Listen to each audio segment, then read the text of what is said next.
Greetings, I am the Harpy and I do book reviews. In this video, we're going to be covering the 5 POV characters aside from Logan Ninefingers, in addition to a foil relationship map, and discussing what these different aspects of the foil relationship map mean and how to read it. Getting started with Glokta, we're going to be looking at a rags to riches narrative. And the thing that I want to keep in mind for this one is that we aren't talking about monetary value. We're talking about social currency. In the case of Giselle, he is also going to be kind of a rags to riches. But we get this foil relationship between Glokta and Giselle's narratives, where they both have this kind of rags to riches narrative or the rich get richer narrative, whichever you prefer. But ultimately, what we're looking at is that they are gaining a currency that somehow is unfulfilling to them in the long run. The reason why it's unfulfilling to them is that Joe has a habit of giving us unfulfilling, fulfilling narratives, if that makes sense. What I mean by that is that you get characters that end up with completed character promises, but with a twist. This twist is going to be, in the case of Glokta, that Glokta doesn't want any of the power or the money that comes with his station. He doesn't want any of the responsibility. He just wants his body back. And so it's kind of an empty moment where he ends up with something that he's not going to appreciate. It's not the same connotation as pearls before swine, but it is essentially the same thing where you've given Glokta something that he doesn't want. He just wants to be able to eat food again and enjoy things and not be limited by the physicality of his body from the torture that he endured.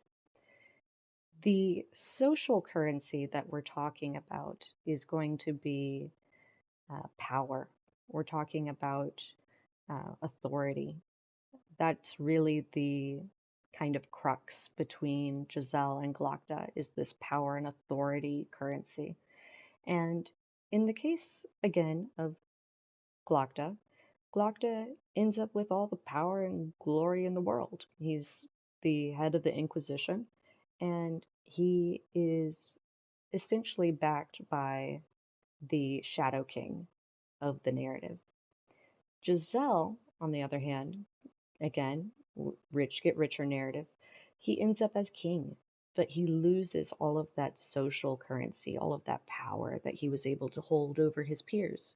He was a medium-sized fish in a small pond, making him think that he was a big fish.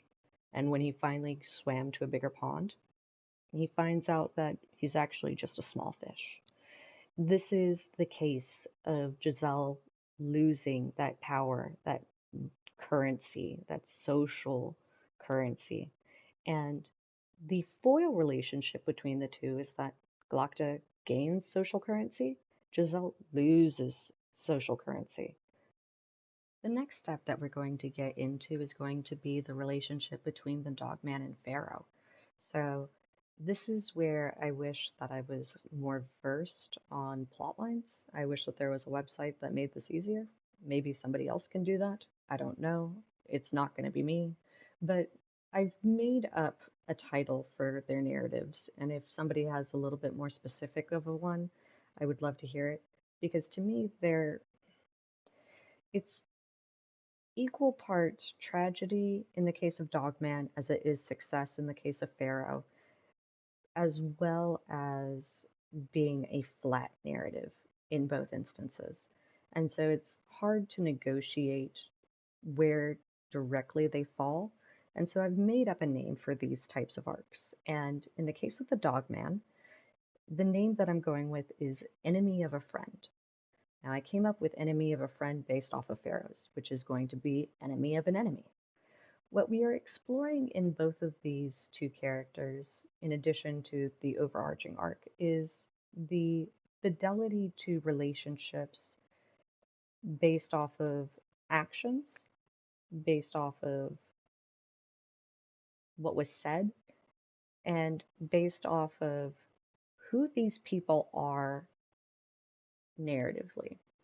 So, in the case of the Dogman is representative of loyalty, as we'll get into in the motif section, but he is loyal to a fault. He is described as being dog-like, wolfish. Um, this is supposed to instill that imagery of kind of a golden retriever type person, somebody who is just your buddy and generally good vibes. He's pretty chill to be around most of the time, but he's got a problem. He's friends with Logan, who I think is an absolute villain. But the Dogman has to come to his own conclusion that Logan Ninefingers is a bad man, that Logan Ninefingers isn't worth following, that Logan was never his friend and probably will never be his friend. And that's a really hard narrative. It's a really hard line to walk. And it makes me feel really bad for the dog man as far as the characters are concerned, because the empathy that I feel for having a friend that doesn't see you in the same way that you see them is tragic, especially in the case of Logan, who is battling with extreme mental illness. So we can see that over the course of the Dogman's narrative, we start off with this robust loyalty for Logan that maintains until the last argument of Kings, in which the Dogman has to really come to terms with who he's been trying to follow and emulate, who he's been trying to assuade himself that this is the right way, this is the correct way. And to me, I think that it parallels really nicely, or at least I say parallel, it's more of a perpendicular, but it parallels really nicely with the arc of Pharaoh, which is the enemy of an enemy. The title enemy of an enemy stems from the fact that Pharaoh's main enemy is Khalul. He is the main impetus of her rage and of her hatred. And Khalul's enemy is Bias, who coincidentally Pharaoh spends a lot of time with. And while it feels kind of like she gets abandoned by him, it's a little bit more of a not needing a tool anymore. The problem that Pharaoh has is that she's kind of flippant. She has all of this hatred and all of this rage and all of this anger. But when we first meet her, she is scared, alone in a desert, running from people who eat people. That's what she's running from. She's running from people who want to do that. And if it's not that, they want to return her to Kulul, who wants to rape her, wants to put her in a cage and starve her to death, wants to use her as an experiment. It doesn't really matter. She's not a person to him. And she's scared of that. She's fearful of that. And that lack of power, that lack of emotional support really does a number on Pharaoh throughout the journey, because she trauma bonds a little bit with Logan in that little kind of romancy section of the narrative. That's what that is. That's a trauma bond. And I think that it's super interesting, the subversion of how, even though Baez is technically a friend to Pharaoh, he's not a friend to anybody. And it's another one of these little subversions that we get where it's like, oh, this is fun. It's consistent even here too. And that's part of why I think that the Dogman and Pharaoh is one of my favorite foil relationships, aside from the obvious dog nuance and cat nuance to each of their characters, is it's because they are ultimately following a similar narrative that I identify with, which is being too scared to act on something and having people in your life that are not worthy of your devotion. Both things that we could all learn from. The last character that we're talking about is West. So, in the case of West, he's going to have the narrative arc of a tragedy, but he's also going to follow the reverse promise of Logan. So, we had Glocta and Giselle for two foil relationships for the narratives. We had Pharaoh and Dogman for the two relationships for the narratives. And the last two that we're going to have are going to be Logan and West. Logan and West are answering the question of, is it possible to be a better man? And in the case of West, the answer is yes, it is possible to be a better man, but at what cost? He ultimately falls ill, and while he doesn't die on page, we get the inference that he's not doing super hot. He's not going to make it. And that's why his arc is a tragedy, is he does become a better man, but at the cost of his own life, really. And it's an interesting juxtaposition between the two because while I think that Logan Nine Fingers is a bigger villain than West is, I think that West ends up getting a lot more of the hate because of him beating on Artie in a fit of rage earlier in the narrative than Logan killing Three Trees later in the narrative. And what we're getting in these two juxtapositions of bad behavior is the influence on whether or not first impressions matter. In the case of Logan, he's really relatable and he's kind of a man's man. And, you know, things are just not his fault. Damn it. He's doing his goddamn best. In actuality, Logan's not doing his best. He's making convenient choices because they're convenient at the time. In the case of West, he makes inconvenient choices regardless of the time after he beats his sister. But he makes inconvenient choices. He chooses to kill the prince. He chooses to not follow orders. He chooses to run away during a battle to try and save the prince instead of fighting with honor. These are all things that are not counterintuitive, but little subversions, little ways in which a man who has been presented as a bad person would go about making changes to his behavior and who he's going to be ultimately. He's going to follow a arc that has him breaking rules and doing bad things, but for the right reasons. He's like a Robin Hood character in a way. He's taking moments of unequal power balances and equalizing them. That's what I mean by saying that he's kind of a Robin Hood character. Not that he steals from the rich and gives to the poor, but that he is an equalizer. He's attempting to level the playing fields. And a lot of that comes from his backstory as not being a nobleman. He relates to the people who get stepped on. He has earned his place through hard work and luck, but he is still ultimately in the place of servitude. He's still ultimately not going to be a nobleman. And although he becomes a colonel, it's not enough. It'll never be enough. He's still always going to be wanting. And I think that part of West's journey is interesting, is that he's never enough. No matter how much he does, no matter what he does, it's never enough. And I think that that ties into part of his rage with Artie, is that it's almost in his eyes like she doesn't want to try. She doesn't want to care. She doesn't want to try and put her best foot forward into a high society. She doesn't want to pretend to be like one of the ladies, even for a little bit.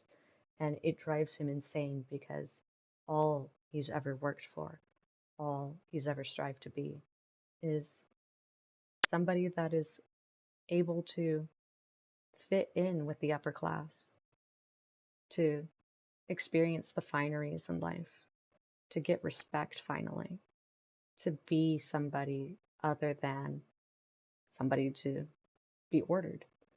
And I think that that part of his journey is really interesting, but I do think that the juxtaposition between Logan and West is indicative of who is supposed to be the better man in this journey.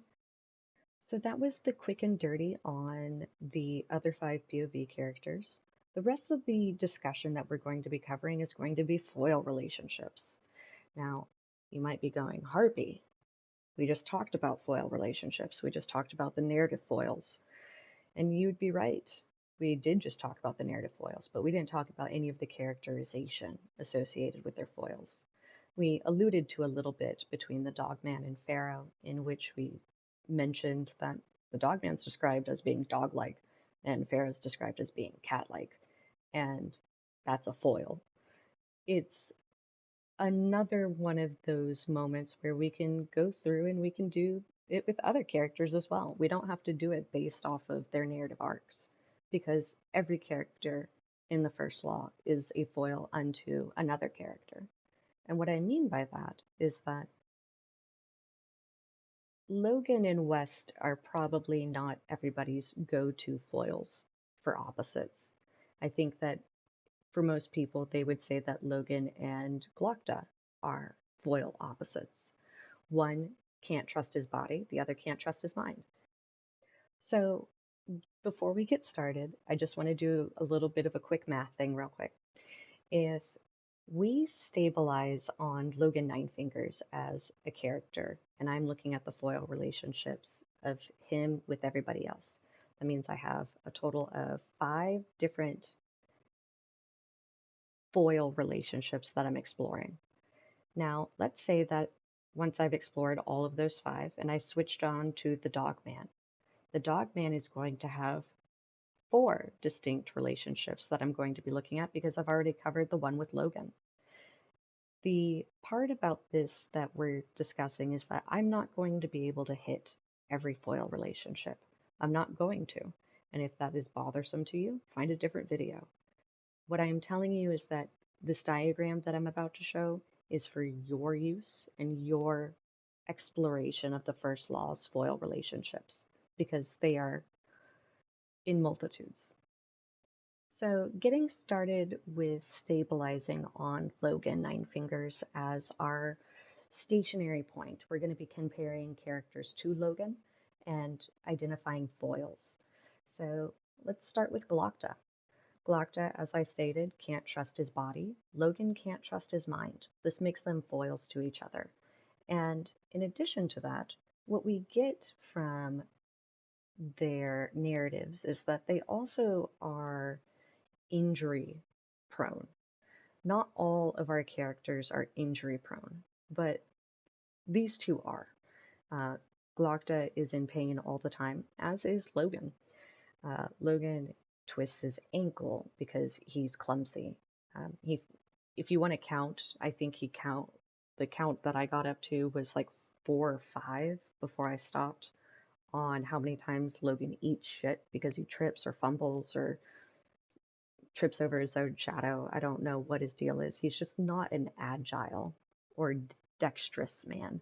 He's kind of lumbering. Uh, I think much more of a bear than I think of like a cat. So Logan's like a bear character, in my opinion. The next comparison that we can do is Pharaoh. Pharaoh is tireless. Logan is always tired. Pharaoh is colorblind. Logan sees in colors and talks about colors almost every chapter.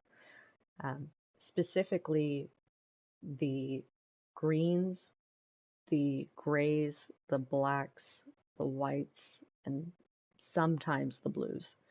But there's a lot of the color of things, and it's always the same colors. The next comparison we can do is Logan to Giselle. Giselle is a city boy. Logan is a forest boy. He is out doing the lumberjack thing, if you will. He's out in the woods killing deer with his bare hands. The usual. And Giselle, on the other hand, is not that. He's kind of prissy, kind of pompous, kind of uptown city boy. And that's a foil. That is the difference between them, is that they are opposite in some way. Next, we're going to have Logan and the Dog Man. In the case of Logan, Logan is somebody who rules through power and fear. In the case of when he's giving advice to Giselle, it's because Giselle is taking what is referred to as a step down approach. He's kind of lowering himself in some way, and that's why he has such an ego trip over it, is because he doesn't like that he has to lower himself. But the the power dynamic for Logan is definitely based off of fear. If he doesn't have fear from somebody, then he's not doing what he's supposed to be doing. And that's really, again, why Logan is a villainous character. But in the case of the Dogman is a lot more amiable. He's cooperative. He takes others' advice. He listens. He's trying to make the best outcome for as many people as possible. And he takes things personally. He takes it really hard when his, not orders, but his directives result in negative outcomes. He is the opposite of Logan in regards to responsibility. He is going to just behave oppositely, and that makes them foils in that way. So I have given a kind of quick overview for how to read this circle. Um, there are things blacked out because they're relevant to future videos, but what we can see is that I've got a color wheel, and I've assigned each character a color. And you can see their arcs in the middle and their names around the outside. What you can do is you can go through this color wheel and you can compare the different colors to each other and use that as a stabilizing metric. I keep using the word stabilizing today, I don't know why, but a stabilizing metric for what you're looking at. And so what I mean by that is red characters behave a certain way, green characters behave a certain way, yellow characters behave a certain way. But what happens when we compare red to green, red to yellow, kill a fellow, things of that nature? What happens when we get these different relationships? And so what you can do is you can go through and say, well, I want to know what orange and purple look like together. And you can look at West and Dogman and go, oh, these characters are oddly similar. These are weirdly similar. These are like the relationship between Logan and Dogman is the relationship that West and Dogman kind of have. They have this mutual understanding of who is on whose side. And there is initial drama associated to their meeting, but ultimately they get on very well. And I think that that's an interesting foil. Another example we could do is, let's do yellow and blue. So we have Pharaoh and Giselle. Pharaoh is going to be self-sufficient. She's going to have survival knowledge. She's going to be a good tracker, unlike Logan. She's going to have all of these different abilities that make her self-sufficient and able to survive out in the wild. Giselle, on the other hand, again, is a city boy. He has none of these skills. He's got a coat that leaks rainwater and boots that chafe and just generally doesn't have a good time out in nature. In addition to that, they have opposite upbringings. Pharaoh is a sex slave. Giselle is a pampered brat. These are wildly different backstories.